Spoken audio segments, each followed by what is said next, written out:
ታሪኩ የሚጀምረው በቱርክ ገጠር ውስጥ በሚገኝ አነስተኛ መንደር ውስጥ ነው። ወጣቱ ሃሊስ ካራታሽ ገና ከልጅነቱ ጀምሮ ከፈረሶች ጋር ልዩ የሆነ ትስስርና ፍቅር ያለው ልጅ ነበር። ቤተሰቦቹ በግብርና ሕይወት ውስጥ እንዲቆይና የራሳቸውን ኑሮ እንዲመራ ቢፈልጉም የሃሊስ ህልም ግን ከዚያ አጥር ተስፋ የዘለለ ነበር። እሱ ይፈልግ የነበረው በቱርክ ትላልቅ ስታዲየሞች ውስጥ በሺዎች የሚቆጠሩ ደጋፊዎች እያጨበጨቡለት ታዋቂ የሆነ ፈረስን የጋለበ ወደ ቤተሰቡ መቅናት ነበር። ቤተሰቦቹ በውሳኔው ባይስማሙም ሃሊስ ቁርጠኛ በመሆን ጥቂት ነገሮችን ጠቅልሎ ህልሙን ለመከተል ወደ ኢስታንቡል ይጓዛል። ኢስታንቡል እንደደረሰ ያጋጠመውን ህይወት ቀላል አልነበረም። የከተማዋ ስፋትና የውድድር ዓለም ግፊቶች ያስፈሩት ቢሆንም በፈረስ ውድድር ዓለም ውስጥ ትልቅ ስም ያላቸውና የራሳቸው ትልቅ እርባታ ያላቸውን አቶ ኦዝማንዲር አትማን የተባለ ትልቅ ሰው ማግኘት ይወስናል። አቶ ኦዝማንዲር በታታሪነታቸውና ለፈረሶች ባላቸው ፍቅር የሚታወቁ ባለሀብት ናቸው። ሃሊስ ወደ እርባታው ቦታቸው በመሄድ እድል እንዲሰጡት ይጠይቃል። አቶ ኦዝመዲርም የወጣቱን አይን ውስጥ ያለውን ጥልቅ ፍላጎትና ፍቅር ተመልክተው በፈረስ ጋጣቸው ውስጥ ረዳት ሆኖ ስራ እንዲጀምር ይፈቅዱለታል። ፊልማችንም ሲቀጥል በእርባታ ቦታ ላይ ውስጥ ስራ በጀመረ በጥቂት ጊዜያት ውስጥ የሃሊስን ህይወት ሙሉ በሙሉ የሚቀይሩ ሁለት አጋጣሚዎች ይፈጠራሉ። የመጀመሪያው ቦልድ ፓይለት የተባለ አዲስ ፈረስ ወደ እርባታው ይመጣል። ቦልድ ፓይለት እጅግ ፈጣንና አቅም ያለው ፈረስ ቢሆንም ባህሪው ግን እጅግ ቁጡ፣ ያልሰለጠንና ሰዎችን የማይቀርብ ነበር። በርካታ ልምድ ያላቸው ፈረስ ጋጣዎች ፈረሱን ለመቆጣጠር ሞክረው ሳይሳካላቸው ቀርተዋል። ነገር ግን ሃሊስ በፈረሱ አይኖች ውስጥ ያለውን ፍርሃትና እልህ በመረዳት በትዕግስት ይቀርበዋል። ከዚህ ጊዜ በኋላ በሃሊስና በቦልድ ፓይለት መካከል ልዩ የሆነ የጽኑ እምነትና የመንፈስ ቁርጠኝነት ይፈጠራል። ከዚሁ እርባታ ውስጥ ሃሊስ የአቶ ኦዝማንዲር ልጅ የሆነችውን ቤጎም አትማንን ያገኛታል። ቤጎም ውብ፣ ደግና ርኅሩህ፣ ደግ አደር፣ ለፈረሶች ልዩ ፍቅር አላት ወጣት ናት። ሃሊስ ቤጎምን ባያት የመጀመሪያ ቅጽበት በፍቅር ይወድቃል። ቤጎምም ብቸኛዋ ቦልድ ፓይለትን በቅርበት መቅረብ የምትችል ሰው ነበረች። የሃሊስ ለፈረሱ ያለው ትዕግስት፣ ትሕትናና ጥንካሬ የቤጎምን ቀልብ ይስበዋል። ሁለቱ በፈረሶቹና በእርባታው ቅጥር ግቢ ውስጥ አብረው የሚያሳልፉት ጊዜ እየጨመረ ሲሄድ በመካከላቸው ጥልቅ የሆነ የፍቅር ስሜት ይገባል።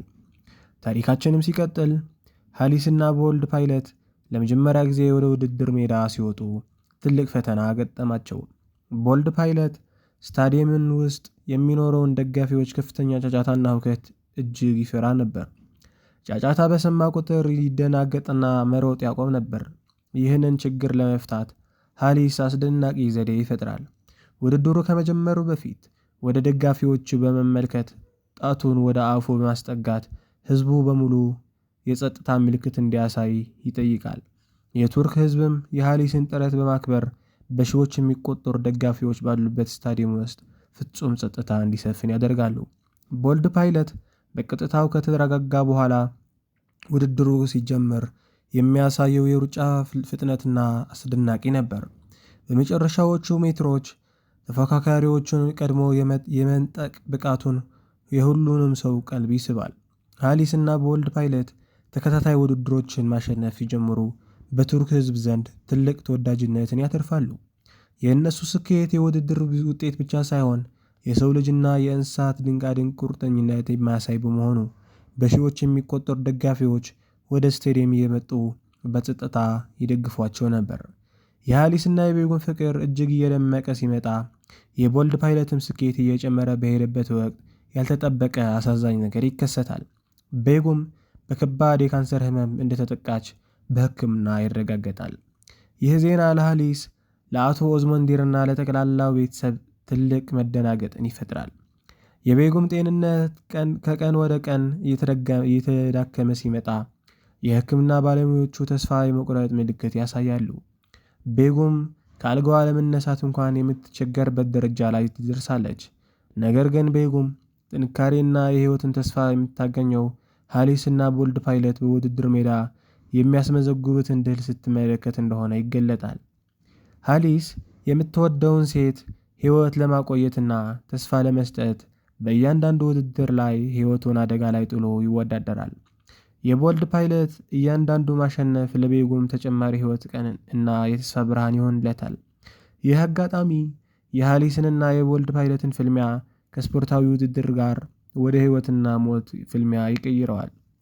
ፊልማችንም ሲቀጥል እንደ አውሮፓውያን አቆጣጠር በ1996 በቱርክ ውስጥ ትልቁና ታዋቂው የጋዚ ውድድር የሚካሄድበት ቀን ይደርሳል።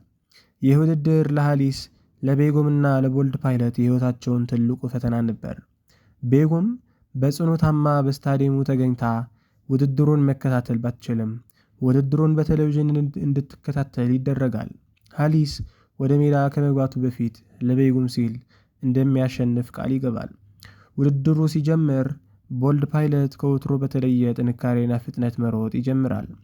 በመጨረሻም ዙር ላይ ቦልድ ፓይለትና ሃሊስ በቱርክ የፈረስ ውድድር ታሪክ ውስጥ ተመዝግቦ የማያውቅ አስደናቂ ፍጥነትን ሪከርድ በማስመዝገብ ያሸንፋሉ። ያ የ1996 የጋዚ ውድድር ሪከርድ እስከ ዛሬ ድረስ ሳይሰበር ይኖራል። ይህ ድል ለቤጎም ትልቅ የደስታና የጽናት መንፈስ ይሰጣታል። ታሪኩ የሚያሳየው ውድድሩን ማሸነፍ ብቻ ሳይሆን ፍቅር፣ ተስፋና ህብረትን እንዴት የሰዎችን ሕይወት እንደሚቀይር ነው።